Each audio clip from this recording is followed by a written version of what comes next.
I'm here to discuss how coming from Varanasi, I belong to Varanasi, and I took my first flight exactly about 2 years ago. Before that, I never took a flight.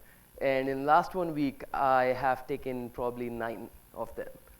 So I'm going to talk about how my life has changed in such a fast pace. And I've also loved the journey, but I'm here to share some of my learnings and also some of the experiences which I gathered along the way. So the first thing I want to talk about is one story, right? One story of a frog and a fish, right? So it's a Japanese saying that the frog of the well does not understand the ocean, right? So it's the story of a frog and a fish. The frog spent his entire life inside a well. That well was a big well. He spent his entire life in a well. One day a fish comes and asks that frog that, why are you spending your entire life inside this well? There is such a big ocean outside which you should explore. It's amazing. And the frog is curious, but also confident. He goes like, how big is the ocean? Is it this big?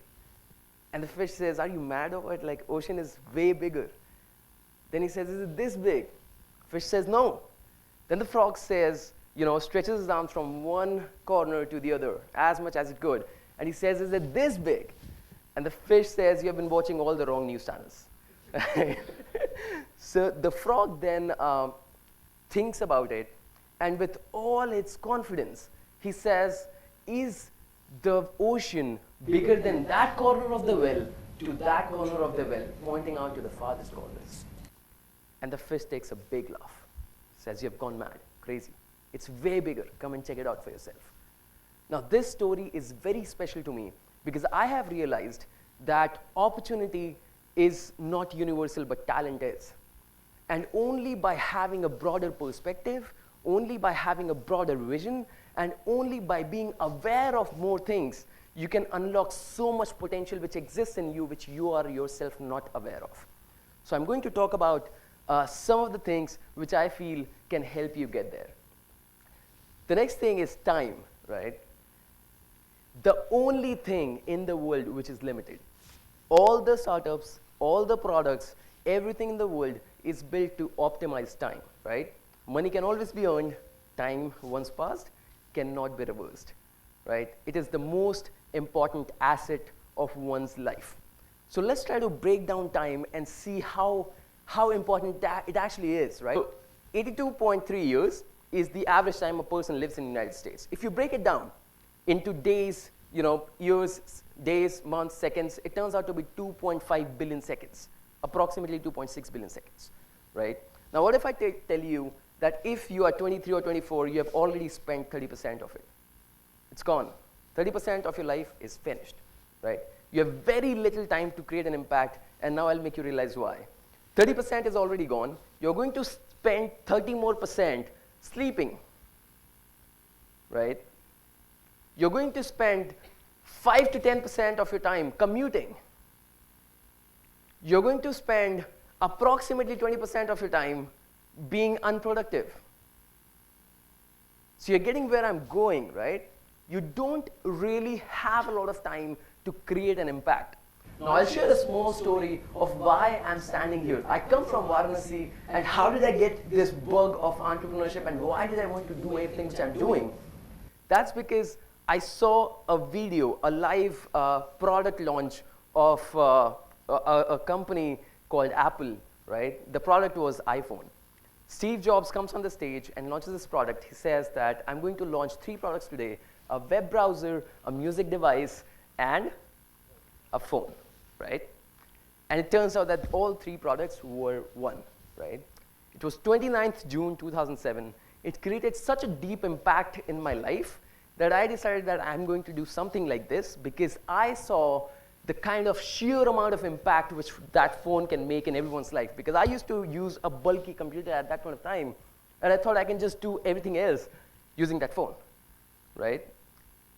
Now, if you get some ambition like this, if you decide you have to do something in your life, you have to understand that you're not going to do those things with about 90% of your time, right, of your lifetime.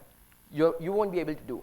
And you're only left with 5 to 8% of your life where you actually need to take advantage of and go double down on that and work super hard to make that impact. And this right now, from your 23rd year to your 30th year probably, has to be your most productive time, because the learning which you have now, the perspective which you have now, is going to have a great impact in your life afterwards.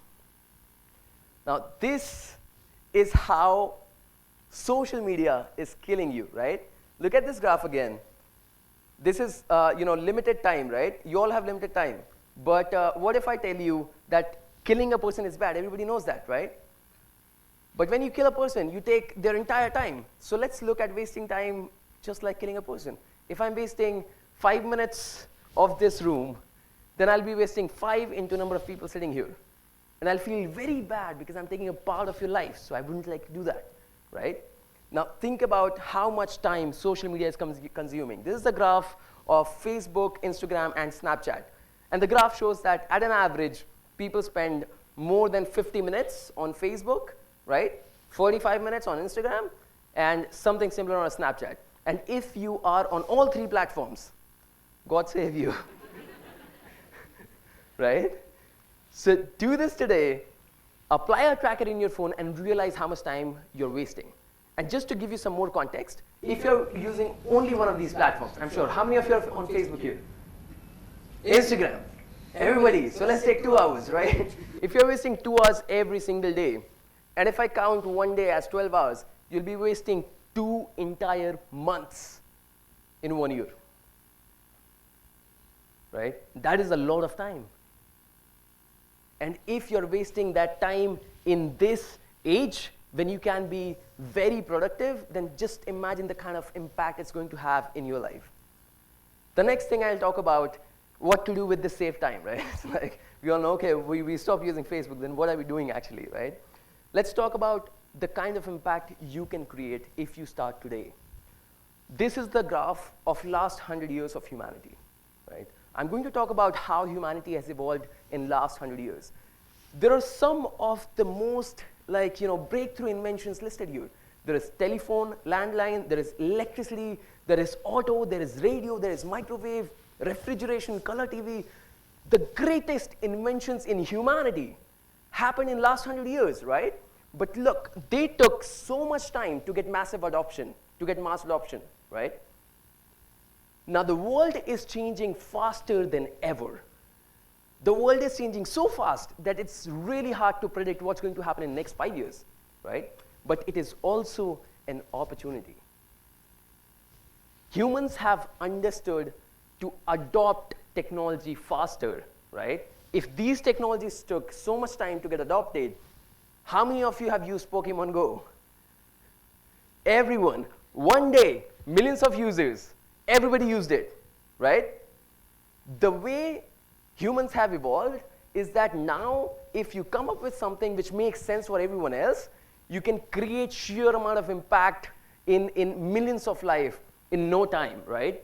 Now that is a privilege which we have. That is the beauty of this timing. That is the beauty of being born in this age, that if you really want to do something, you can actually create that impact in millions of lives.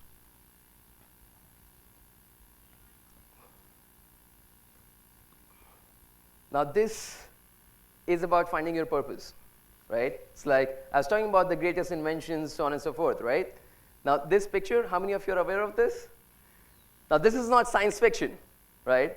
In 1960s, somebody said that human body cannot fly because you need to be lighter than a bird. So there is gravity, so you cannot fly, right? And this is Lord Kelvin, he's like a famous scientist, said you cannot fly. But Wright brothers worked for 16 years and they made an airplane using spare parts of a bicycle, right? That was impossible, right? It's like gravity, you cannot fly. And today, we sit here when a car is in the orbit of Mars. Like a guy who decided that I'm going to go on Mars and I'm going to make Mars happen, now actually have gone there, right? So that shows you that no matter where you stand right now, if you decide you have to do something, then you will always and always get there. The most important thing in that, you need to find a purpose for yourself. You need to decide what you want to do with that limited time period which you have in your life, and you need to believe that you can go there and you will go there. And so I'll come to the next thing, impossible, right? How many of us think that there are actually things which are impossible, right? I kind of feel that me standing here today was impossible. I couldn't have believed that like a couple of years ago or 3 years ago, right? But let's discuss what impossible actually is. Impossible is not an adjective, it's a mindset. I'll give you some examples, right? I'll give you some really good examples to show you why it's a mindset. 1904, Andrews, he was a famous coach of the British team of sprinters in Olympics, right? He gave a statement that no human body is capable enough to run 1 mile within 4 minutes. For next 50 years, as long as he lived and as long as people remembered him, nobody could actually do that. But one day, someone called Roger Bannister came out who didn't hear about this guy, who broke his record, who broke his theory and completed that 1 mile within 3 minutes, 59 seconds and 4 milliseconds, right? And when he was asked that, how do you feel about breaking his, saying like his theory, how do you feel about that? And he was like, who is Andrews? I don't know him, right? And the reason he could do that was that he was not, trained, that it's not happening, right? People go to schools, they're told that they have limitations, right? People go to schools and they're taught Newton's laws. Newton's laws are taught in a way that you need to assume that it is a fact and it cannot change. That is completely wrong. The fact that Newton's law has a lot of respect is because no one has been able to prove it wrong. Like, people should not study Newton's laws assuming that this is the right thing. People should study Newton's laws to change it. Like, that's the mindset which you need to have. One Day International, everybody watches cricket here, right?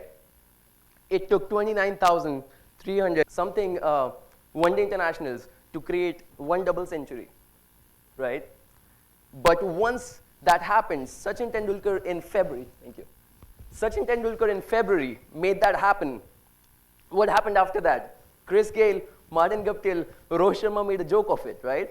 He scored almost 264. So something which was impossible for 30,000 almost 1 days, happening so many times within 5 to 600 1 day international. So what kind of what are we understanding from this? That impossible is nothing, but it was something. It was a limitation which was planted in our head. Like, when you grow up in India, you're asked to go to college, go to job, go to college, go to job, right? But you are not asked to think about something outside of it, right? And thank God Amir Khan made that movie, 3 Idiots. The world in last 5 years is getting smaller and smaller every single day. And now you don't need to be in office, in person with someone to work with them.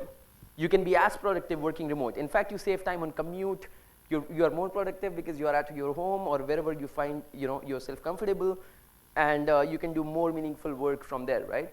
So I got this conclusion that if the world is headed towards distributed teams and people can work from anywhere, in next 3 to 5 years, I see completely distributed teams in technology, right? And if this has to happen, then why should wages or why should opportunities be distributed on the basis of your geography? Why should a person in India be paid 5 lakhs and the same person with similar capability in United States be paid $120,000? That was completely unfair.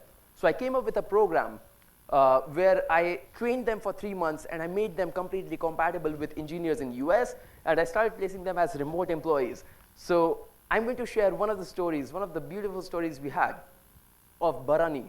He belongs to a village called Perakota Kalyam Chinnatali Talyam Terchongur, and I'm pretty sure I got that wrong. He belongs to a remote village. He never saw a computer. I don't think he had electricity, and his day used to look like he used to wake up, he had 3 cows to take care of, he used to distribute milk, and he used to throw newspapers or something like that, and his dad was a farmer, right? He grew up in that village, going to school where he had no tables or chair, and he spent his entire life there. He was fortunate enough that he got into a college in Chennai, where he got to learn how to code. And once he learned how to code, he started working as a freelancer for different companies. and he started making 2 to 3 lakh rupees a year. When we got in touch with Bharani, I saw something in his eyes. And what I saw was sheer amount of passion to learn things. He said, I don't care about anything. I don't care about what you give me. I don't care about what money I get. All I care about is that I want to be a world-class engineer. And that's why I want to come into Pesto. He got into the program, and after 3 months, once he graduated, Y Combinator is world's biggest accelerator, right? The most famous one. He had 2 to 3 Y Combinator companies bidding after him, going after him, and trying to give him job and trying to get him to work with them. He today makes more than 32 lakhs a year, and he makes, I don't know, like 10x more than his entire family's income. And he's not only making that money for himself, but when I asked him that, what do you want to do with this money? Because, you know, it's like you've never used this amount of money. He said that I want to go ahead and help my students in my village.